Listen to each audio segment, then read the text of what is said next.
хүмүүстэй болж юмс авах энийг өгнө. Тэгээд одоо ингээд энэ уутны хийсчих сонин одоо гоё харагдчихэв. Тийм. Одоо 3 сарын 1-ээс хичээл гялгаруудыг 21 удаа ингээд саруудыг 20. Тэгэхээр ер нь та нарт ямар нэгээс санал хэлсэн үү? Энэ нэг удаа ингээд саруудны орнд тим юм хэрэглээч гэдэг.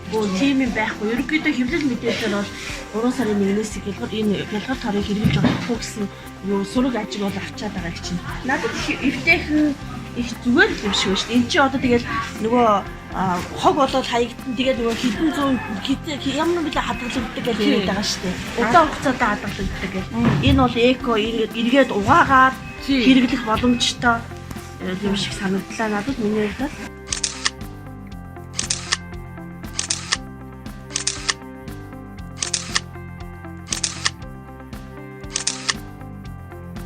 Надад 3 төрлийн ут байгаа.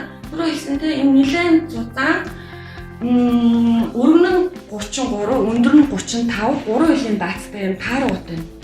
Энэ таар ут 5500. За энэ болохоор арай нингэн таар ут бас хэмжээ даацсан адилхан 4500. За энэ болохоор яг барууныхтай санал болгоод байдаг нөгөө нейлон ут олон дахин бүгдээрээ олон дахин ашиглан тэ 3500 төгрөгийн үнэлгээтэй.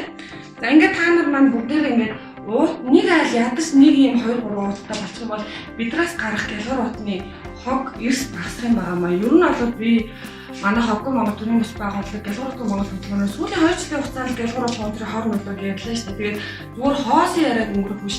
Ядаж бодтой ажил болох юмсан. Ядаж нэг хитгэн цөөхөн айлч гэсэн юм олон дахин хэрэгэлдэг ууттай болчих юм бол бидраас гарах хогны хэмжээ эрс багасах юм байгаа. Ийм ууттай болчихоосай гэсэн үднэс энэ бичлэгийг хийлээ. За ингээд баярлалаа. Дараа үеийг комент бичээрэй нэрээ.